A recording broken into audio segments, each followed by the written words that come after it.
If I had to pick one thing that I knew for sure you and I both had in common, along with every other person that we know, I'd probably say this. We're all losers. Now, not very nice or positive, I know. But before you get too offended, let me clarify. I don't mean loser as in the infamous L-shaped hand gesture to the forehead. I mean that we've all experienced what it feels like to lose repeatedly. Even the people we think of as winners have most likely lost far more often than they've won. We've lost arguments, we've lost friends, we've lost competitions, we've lost games, we've lost money, we've lost jobs and opportunities. We've lost in 1,000 other ways that are easily identifiable. And let's face it, losing can be tough. I'm a huge fan of baseball, Atlanta Braves to be specific. But I can appreciate most Major League Baseball teams. There are a few that I get a bit riled up about, but not many. Anyway, when I was a kid, I played Little League ball, and when I wasn't doing that, I was either playing plastic ball in my grandparents' backyard or I was listening to baseball games on the radio. I still love listening to the Braves on the radio. I really just love the game of baseball. But as an adult, I also love baseball because of one simple truth.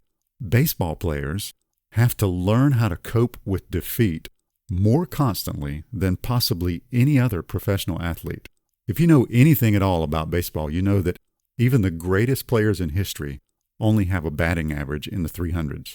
Ty Cobb's lifetime batting average was 366. Ted Williams was 344. Babe Ruth, 342. Lou Gehrig, 340.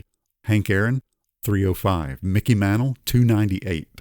That means that for every 10 times these Hall of Famers got up to bat, they either struck out or batted out 7 times. 7 out of 10 times they failed.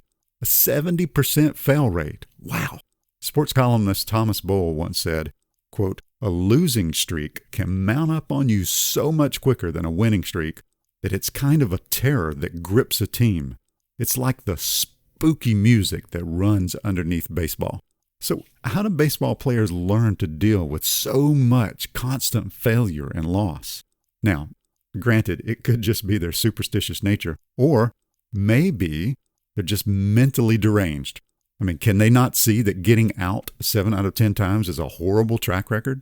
Actually, I think Stanford University psychologist Carol Dweck has the real answer. Dweck has spent decades of research on achievement and success, which she wrote about in her book called Mindset. Now, according to Dweck, mindsets are just beliefs about yourself and your most basic qualities, your intelligence, your talents, your personality. So here's a question. Are those qualities simply fixed traits carved in stone? Or are they things that you and I can cultivate throughout life? Now, according to Dweck, your answer indicates whether or not you have a fixed or a growth mindset. In a fixed mindset, people believe that their qualities, their intelligence, their talent, etc., are simply fixed traits. They spend all of their time proving these qualities over and over. Every situation is evaluated. Will I succeed or fail? Will I look smart or dumb? Will I be accepted or rejected? Will I feel like a winner or a loser? And they have no strategy to deal with failure. They give up and move on to something else. Just imagine if Babe Ruth had given up on baseball because he only got a hit 3 out of 10 times. Now, by contrast, in a growth mindset, your qualities, the hand that you're dealt in life, is just the starting point for development. Someone with a growth mindset isn't focused on proving, but on improving. They believe everyone can change and grow through application and experience. This growth mindset creates a love of learning and a resilience that's essential for great accomplishment. People with growth mindsets understand that no one has ever accomplished great things, not Tchaikovsky or Ty Cobb, without years of passionate practice and learning. Now, Dweck argues quite convincingly to me that the view you adopt for yourself profoundly affects the way you lead your life and what you will be able to accomplish. Why waste time proving over and over how great you are when you could be improving instead? Why hide your deficiencies instead of overcoming them. The passion for stretching yourself and sticking to it, even or maybe especially when it's not going well, that's the hallmark of a growth mindset. This is the mindset that allows people to thrive during some of the most challenging times in their lives, those times when the losses seem to be mounting up. Even the Apostle Paul touched on this idea of what we would call a fixed mindset. To the believers in Rome, he said, I give each of you this warning. Don't think you're better than you really are. Be honest in your evaluation of yourselves, measuring yourselves by the faith that God has given us. Now that's solid advice.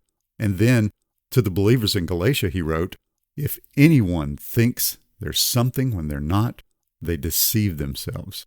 Each one should test their own actions. Then they can take pride in themselves alone without comparing themselves to someone else. To the Corinthians, he wrote, anyone who claims to know all the answers doesn't really know very much. And then a few chapters later, he added, don't be childish in your thinking. Now, to be clear, he wasn't writing about mindset specifically, but it's pretty obvious that he himself did not have a fixed mindset. As he said in Philippians, one thing I do, forgetting what is behind and straining towards what is ahead, I press on toward the goal to win the prize for which God has called me heavenward in Christ Jesus. He did not believe that he was already, quote, all that in a bag of chips, as they say. He knew that he still had a long ways to go, but neither did he believe that who he was and what he was capable of was fixed, written in stone. He believed in a God who makes change and growth possible. And so he determined to continue learning, continue growing, and to continue improving. Medals, awards, certificate, they're all great. But let's be honest, they have no value in and of themselves. Unless you're famous, you won't ever be able to resell those things. But improving yourself, learning to be a better person, friend, spouse, coworker, student, neighbor than you were yesterday, that knowledge is a priceless treasure that will profoundly impact your life, far more than any trophy or award ever will.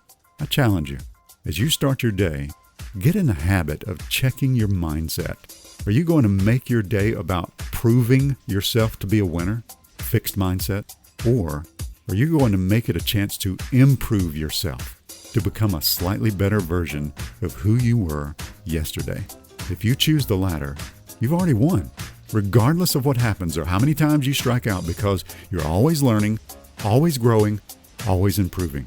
Remember, a better mind always leads to a better life.